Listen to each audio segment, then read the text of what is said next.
YouTube'un en değerli, en araştırmacı, en doğru bilgiye ulaşmak isteyen izleyicisi. Kanalıma hoş geldin. Bu yeni videodan herkese merhaba. Gördüğün gibi çok güzel, çok mükemmel bir ortamdayım. Gerçekten insan böyle bir ortamda huzuru, sakinliği, sükuneti hissediyor. Bugün bahsedeceğimiz konu daha önceki konunun devamı olan, şöyle biraz kameramıza düzgün bir açı verelim. Daha önceki konunun devamı olan astroloji ve bilinçaltı konusunun devamı. Bugünkü konumuz bilinçaltı tekniklerinden bir tanesi olan Theta Healing hakkında olacak. Öncelikle şunu geçenki bölümden hatırlayalım. Demiştik ki biz yaşadığımız olaylar ve travmalar sonucu bazı duygu kümelerini bilinçaltımıza atarız. Bunların bazılarını bilinçli olarak atarız. Örneğin araba kullanmayı öğrenmek gibi, daktilografiyi öğrenmek gibi. Mesela daktilo yazmasını öğrenirsiniz. İşte belli harflere belli aralıklarla basarsınız ve parmaklarınız adeta meleke kazanır. Ve siz artık daktilo kullanmaya başladığınız zaman kelimeleri ve cümleleri yazarken artık düşünmeden yazmaya başlarsınız. Bilinçli olarak yazmazsınız. Çünkü o hazır bilgi kümeleri bilinçaltınızdan size otomatik olarak gelir. İşte biz bilinçaltımıza attığımız bu bilgilerde bazı kümeler bozuk olarak kaydederiz. Biz bunlara tuğlaları örerken, çünkü biz çocukluğumuzdan bu yana büyüyerek geliriz ve egomuzu oluştururuz. Egoyu biraz daha hani içini açacak olursak, hani burada ego ile de ufakta bir bilgi verelim. Ego, geçmişiniz olmasaydı siz kimdiniz diye bir soru vardır. Sizin ben kimim sorusunu oluşturduğunuz alan, sizin geçmiş dediğimiz alandan bugüne kadar olan yaşam tarzınız, oluşturduklarınız, kendiniz hakkında oluşturduğunuz kimlik, kültürel yapı ve buna benzer birçok unsur sizin egonuzu oluşturur. Ve ego varlığını sizin geçmişinizden alır. Yani hepimizin geçmişinden alır. Eğer geçmişi kapatırsanız ego yok olacaktır. Geçmiş kapatılabilir mi? Evet, kapatılabiliyor. Ama şu anki konumuz bu değil. Şu anki konumuz, biz egomuzu oluştururken, tuğlaları örerken bazen yanlış şekilde öreriz. Bunu başka bir tabirle anlatmak gerekirse, siz bir gömlek giyersiniz. Giydiğiniz bu gömleğin düğmelerinden bir tanesini yanlış iliklediğiniz zaman o gömlek iliklemeye başlarsınız ve ta en sonunda bir bakarsınız ki ne olmuş? Sizin o gömleğiniz yanlış iliklenmiş olduğunu fark edersiniz.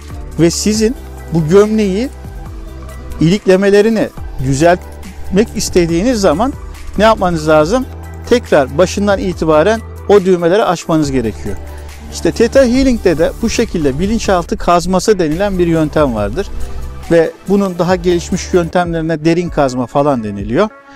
Ve dolayısıyla ne yapıyorsunuz? Siz bir bilinçaltı seansı aldığınız zaman, Theta Healing seansı aldığınız zaman bilinçaltı kazmasına girdiğinizde size sorular sorulur ve sorularla sorulduğunda bilinçaltınızdan aklınıza ilk gelen cevapların peşine takılınır ve arka planına alakalı sorular sorarak sizin o konuyla alakalı çekirdek düşüncenize ulaşılır. Ve çekirdek düşüncenizdeki, yani ana tuğladaki hata varsa bu giderilir. Ana tuğladaki hata giderildiğinde yukarıya doğru tekrar his yüklemeleri başlanaraktan o konuyla alakalı gelişim yapmanız sağlanabilir. Ve biz bu tekniği ben yıllar önce eğitimini aldım. Bazı alanlarda kullandık, çalışıyor. Ama bazı alanlarda da çalışmıyor. Neden bazı alanlarda çalışıyor, bazı alanlarda çalışmıyor? Klasik anlamda daha basit türden bir sıkıntınız varsa ve özellikle Theta Healing uygulayıcısı o uygulayıcının kendi beyin frekanslarını yakaza haline indirmesi lazım. Yani Theta frekansına indirmesi lazım. Ve bazı uygulayıcıların, hatta bazıları demeyeyim, birçok uygulayıcı beyin frekanslarını aşağıya çekemiyor. Çünkü beyin frekansını aşağı çekebilmesi için çapa atmayı bilmesi lazım. ve o çapa atmayı birçok uygulayıcı sağlayamıyor. Diğer taraftan karşınızdaki kişinin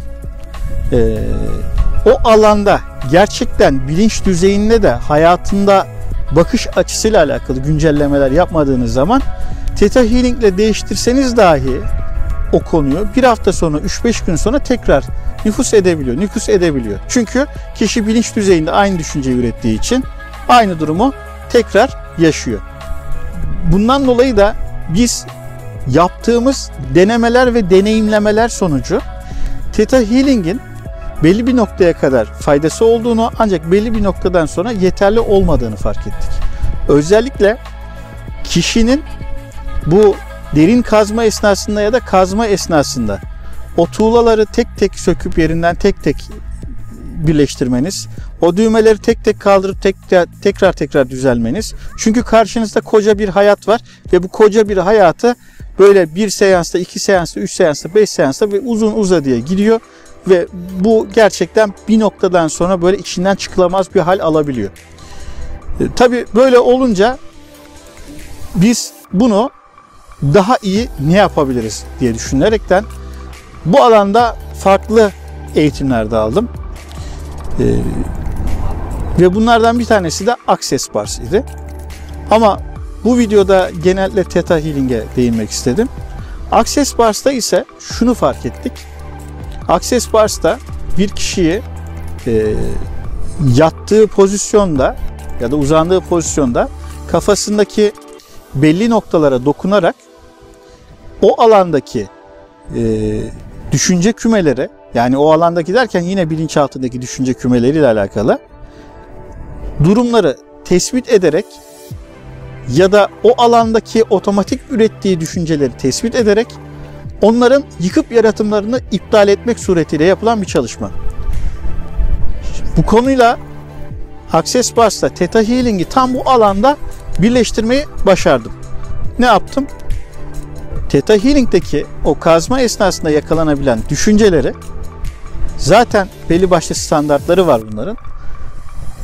O tuğlaları tekrar örmek yerine onların yıkıp yaratımlarını iptal ettim. Yıkıp yaratımlarını iptal ettiğince ne oluyor? Kişi o alanda benzer bir durumla karşılaştığında bilinçaltı aynı tepkiyi vermeyi durduruyor. Aynı tepkiyi vermeyi durduruyor ve o yaşadığı olayı tekrar deneyimlemeye başlıyor ve tekrar anlamlandırmaya başlıyor. Bakın bu çok önemli bir bilgi. Yani siz 18 yaşında bir durum yaşamışsınız.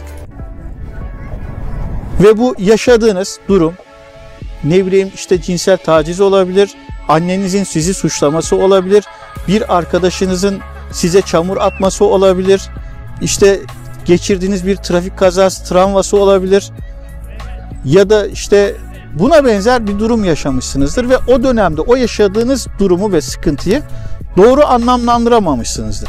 Ve bu bilinç altındaki düğümdeki bu noktayı iptal edip bunun yıkıp yaratımını iptal ettiğimizde ve siz o benzer durumla tekrar karşılaştığınızda, işte tekrar o kaza meydanına gittiğinizde ya da işte siz tekrar bir ilişkiye başladığınızda otomatik bilinçaltı tepkileri yerine sanki o olayı sıfırdan deneyimliyormuş gibi bir sürece başlıyorsunuz. Ve deneyimliyormuş gibi başladığınız bu süreçte ve artık belli bir yaşa geldiğiniz için ve yaşanılan olayları ve nesneleri olduğunuz gibi değil de oldukları gibi görmeye başladığınız için daha doğru anlam bindirmeye başlıyorsunuz. Ve bu daha doğru bindirdiğiniz anlam sizin bilinçaltınızdaki o blokajı çözüyor. Bugünkü bahsedeceğim nokta buydu. Bir de bunun haricinde kendi geliştirdiğimiz bir teknik var. Bu konunun devamını ilerleyen bölümlerde ele almaya devam edeceğiz.